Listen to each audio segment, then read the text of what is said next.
सुनहरा गोबर। एक बार की बात है, किसी शहर में एक बड़े से पेड़ पर एक पक्षी रहता था जिसका नाम था सिंधुक। सबसे चौंकाने वाली बात यह थी कि उस पक्षी का मल सोने में बदल जाता था। यह बात किसी को भी पता नहीं थी। एक बार उस पेड़ के नीचे से एक शिकारी गुजर रहा था। शिकारी उस पेड़ के नीचे आराम करने के लिए ठहरा।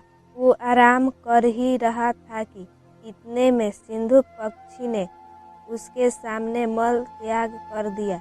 जैसे ही पक्षी का मल जमीन पर पड़ा, वो सोने में बदल गया। यह देखते ही शिकारी बहुत खुश हुआ और उसने उस पक्षी को पकड़ने के लिए जाल बिछाया। सिंधुक जाल में फंस गया और शिकारी उसे अपने घर ले आया। पिंजरे में बंद सिंधुक को देख शिकारी को चिंता सताने लगी कि अगर राजा को इस बारे में पता चला तो वो न सिर्फ सिंधुक को दरबार में पेश करने को कहेंगे बल्कि मुझे भी सजा देंगे। यह सोचकर डर के मारे शिकारी ने खुद ही सिंधुक को राज दरबार में पेश कर राजा को सारी बात बताई। राजा ने आदेश दिया कि सिंधुक को सावधानी से रखा जाए और उसे अच्छे से खाना खिलाया जाए। ये सब सुनने के बाद मंत्री ने राजा को कहा, आप इस बेवकूफ़ शिकारी की बात पर भरोसा मत कीजिए।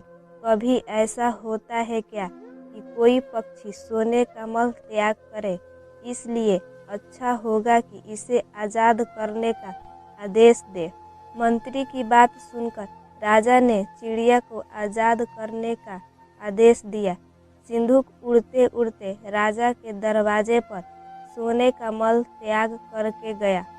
यह देखते ही राजा ने मंत्रियों को उसे पकड़ने का आदेश दिया, लेकिन तब तक वो पक्षी उड़ चुका था।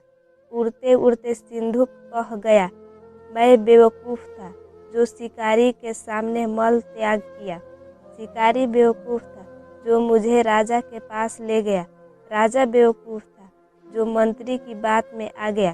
सभी बेवकूफ़ एक ही जगह ही है। इस कहानी से हमें यह सीख मिलती है कि कभी भी दूसरे की बातों में नहीं आना चाहिए और अपने दिमाग से काम लेना चाहिए।